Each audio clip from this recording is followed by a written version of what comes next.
Right form of verb, তাই না? Right অর্থ সঠিক, ফর্ম অর্থ রূপ, অফ অর্থ এর, ভার্ব অর্থ কি? ভার্ব অর্থ কি বলো? কাজ অথবা ক্রিয়া, তাই না? আচ্ছা, কাজ অথবা ক্রিয়া কাকে বলে? যে সকল শব্দ দিয়ে কাজ করা বোঝায় সেগুলো কি বলা হয়? ভার্ব অথবা, সেগুলোকে ইংরেজিতে বলা হয় ভার্ব, আর বাংলায় বলা হয় কাজ অথবা ক্রিয়া। আচ্ছা, একটা কথা বলছিলাম যে যেখানে কাজ আছে কাজের কি থাকে? একটা সময় থাকে, তাই না? সময় থাকে। তো সময় অনুযায়ী কাজের কি হয়? রূপও চেঞ্জ হয়। কথা বুঝতে পারছি? আমি একটা কাজ গতকালকে করেছিলাম, আজকে করি, আগামীকাল কি করব। অথবা একটা কাজ কি করেছি, কি করেছি? মাত্রই করেছি। তো সময় অনুযায়ী কি হয়? ভার্বের রূপটা চেঞ্জ হয়। আচ্ছা, ভার্বের আমরা তিন ধরনের রূপ পড়ছিলাম না? বেস ফর্ম, পাস্ট ফর্ম, আর এটা হচ্ছে past participle form. Base form এবং প্রেজেন্ট ফর্ম কিন্তু একই বোঝায়, একটু ডিফারেন্স আছে, এটা আমি একদিন বলছিলাম বা বলে দিব সামনে, সমস্যা নেই। আচ্ছা, তো এখানে বলতেছে এখন রাইট ফর্ম অফ ভার্ব আমরা কি করতে হবে? যখন বলবো রাইট ফর্ম অফ ভার্ব করে, এটা মানে হচ্ছে একটা বাক্য দেওয়া থাকবে, বাক্যের মধ্যে এই দেখো ব্রেকেটে কি দেওয়া আছে, এটা যেটা দেওয়া থাকবে এটা হচ্ছে কি? ভার্ব। কি? ভার্ব। এখন ব্রেকেটে ভার্বের সঠিক রূপও দেওয়া থাকতে পারে, আবার ভুল রূপও কি দেওয়া থাকতে পারে। যদি ব্রেকেটের সঠিকটা দেওয়া আছে থাকে তাহলে তুমি খালি করে কি দিবা? তোমার যদি মনে হয় যে না, ব্রেকেটে যেটা দেওয়া আছে এটা দিয়ে আমার কি হবে? বাক্যটা শুদ্ধ হবে, তাহলে তুমি ব্রেকেটে যেমনি আছে এমনি বসায় দিবা। বাট ইফ ইউ থিঙ্ক যে no, it's wrong, the verb inside the bracket is in wrong shape, is in wrong form, যেটা ভুল ফর্মে আছে, তাহলে তোমাকে সঠিক করে কি করতে হবে? তোমাকে সঠিকটা এখানে লিখতে হবে। এখন সঠিক বা ভুল কোন কেমনে বুঝবো? প্রথম কথা হচ্ছে আমাকে বাক্যটা পড়ে অর্থ বোঝার চেষ্টা করতে হবে এবং এটা টেন্স ধরতে হবে। কি ধরতে হবে? টেন্স। আমি বলছিলাম যে যেখানে ভার্ব অথবা ক্রিয়া থাকবে সেখানে কি থাকবে? সময় থাকবে। সময়ের আরেক নাম কি? টেন্স। সময়ের আরেক নাম কাল, আর ইংরেজিতে এটাকে বলা হয় কি? টেন্স। ঠিক আছে? তো প্রেজেন্ট টেন্স মানে বর্তমান কাল বলছি, পাস্ট টেন্স মানে অতীত কাল বলছি, ফিউচার টেন্স মানে কি? ভবিষ্যৎ কাল।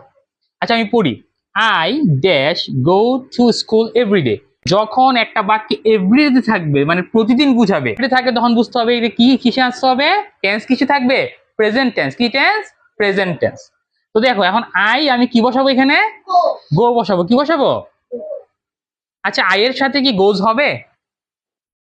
গোজ হবে না, কারণ এটা হচ্ছে ফার্স্ট পারসন। ফার্স্ট পারসনে ভার্বের পরে এস অথবা ইএস যুক্ত হয় না। ঠিক আছে? পরের বাক্যটা বড়। I dash go to school yesterday. আমি, ইয়েস্টারডে অর্থ কি? আগে বাংলা করতে হবে, কিন্তু অর্থ না জানলে ইংরেজি পারা যাবে না। এটা আইদার ইজ গ্রামার। এখানে গো অর্থ যাওয়া বুঝায়, টু স্কুল বিদ্যালয়। ইয়েস্টারডে মানে কি? ইয়েস্টারডে মানে প্রতিদিন। ইজু সম্বন্ধে সব এনে শেষ করে দিবি। ইয়েস্টারডে মানে গতকাল। বলো কয়বার করে বুঝাইছি এগুলা? ইয়েস্টারডে মানে কি? গতকাল।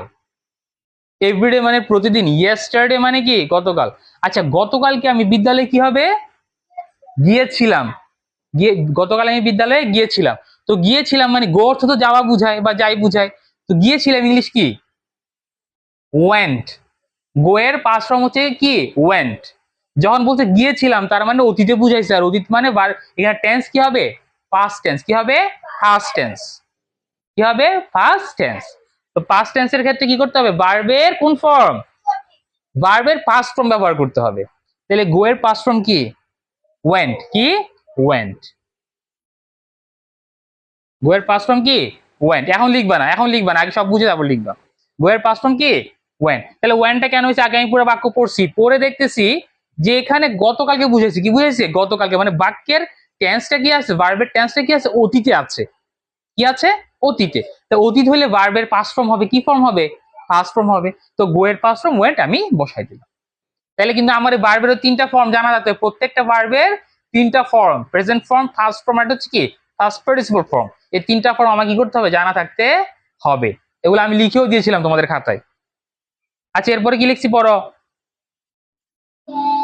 হি dash go to school every day. তাহলে এটা বাংলা করি। হি অর্থ কি? সে। তারপরে গো অর্থ যাওয়াই, এখন পর্যন্ত যাওয়া আছে। টু স্কুল মানে বিদ্যালয়ে। ইয়েস, এভরিডে মানে কি? প্রতিদিন। তাহলে হবে কি? সে প্রতিদিন বিদ্যালয়ে কি হবে? যায় হবে। প্রতিদিন কি হবে? বিদ্যালয়ে যায়। তাহলে এখানে কি বসাবো? হ্যাঁ, গো বসাবো বলতেছো।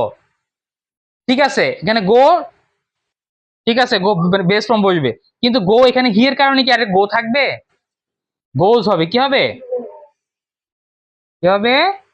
গোজ। হি এর কারণে এটা কি থাকবে না, আর গো থাকবে না, কারণ টেন্স যদি কি হয়, মানে তোমার টেন্সটা যদি প্রেজেন্ট প্রেজেন্ট টেন্স হয়, কিসে কি টেন্স হয়? প্রেজেন্ট টেন্স হয়। আর সাবজেক্ট যদি কি হয়, থার্ড পারসন, তখন ভার্বের বেস ফর্মের সাথে কি যুক্ত হবে? এস অথবা ইএস। এখানে গো আছে, এখানে এর সাথে কি যুক্ত হবে? E S. বুঝতে পারছি? আচ্ছা, এরপরে কি লিখছে?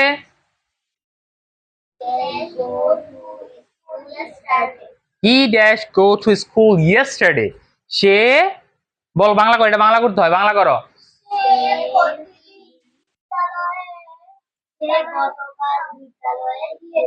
সে গতকাল বিদ্যালয়ে কি হবে? তুমি বুঝতে পারছো, গতকাল মানে হলে কি হবে? গিয়েছিল হবে। তাহলে এখানে কি এখন গো হবে? কি হবে? ওয়েন্ট। কারণ আমাকে এখানে তুমি বুঝতে পারছো যে টেন্সটা কি হবে? পাস্ট টেন্স হবে। কি টেন্স? পাস্ট টেন্স, কারণ গতকাল বুঝাইছি, গতকালকে তো বর্তমানে সময়ে কাজ হবে না, এটা হয়ে গিয়েছে। তো পাস্ট টেন্স হলে ভার্ব যেটা থাকবে ওইটার কি হবে? পাস্ট ফর্ম হবে। তাহলে এখানে কি লিখবো আমি? গো এর পাস্ট ফর্ম কি? ওয়েন্ট। ঠিক আছে, অন্য কোনো দেখবা না, খেয়াল করো, ওয়েন্ট। এরপরে কি লিখছি পড়ো, পড়ো। Rahim dash go to school everyday. Rahim dash go to school everyday. এর অর্থ কি? বিদ্যালয়ে কি হবে? ভার্ব কি আছে? গো। তাহলে প্রতিদিন বিদ্যালয়ে কি হবে? যায়। প্রতিদিন কি বিদ্যালয়ে যায়। তাহলে যায় হইলে এখানে তার মানে বুঝতেছি এটা কি হবে? প্রেজেন্ট ফর্ম হবে। কি হবে? Present form. মানে টেন্সটা হবে প্রেজেন্ট টেন্স। তাহলে ভার্বের কোন ফর্ম হবে? টেন্স যদি প্রেজেন্ট টেন্স হয়, ভার্বের কোন ফর্ম হয়? প্রেজেন্ট ফর্ম হয়। পেজ বা প্রেজেন্ট ফর্ম হয়। তাহলে এখানে রহিম এখানে কি হয় বলো? কি হবে? না, এখানে হবে রহিম গোস। কারণ আমি বলে দিয়েছি সাবজেক্ট যদি থার্ড পারসন হয় তাহলে কি হবে? ভার্বের বেস ফর্মের সাথে কি হবে? এস অথবা ইয়েস যুক্ত হয়, এখানে গোস হবে। রহিমটা কিন্তু থার্ড পারসন, কোন পারসন? থার্ড পারসন, কোন পারসন? লিখে দিলাম, রহিম থার্ড পারসন, হি হচ্ছে থার্ড পারসন, তারপরে হিও থার্ড পারসন, আই হচ্ছে কি পারসন? First person. কি পারসন? ফার্স্ট। এই যে ফার্স্ট, আইও ফার্স্ট। যখন ভার্বের প্রেজেন্ট ফর্ম লিখতে যাব তখনই আমার পারসন দেখতে হবে, পারসন। প্রেজেন্ট মানে বেস ফর্ম লিখতে যাব তখনই পারসনটা দেখতে হবে।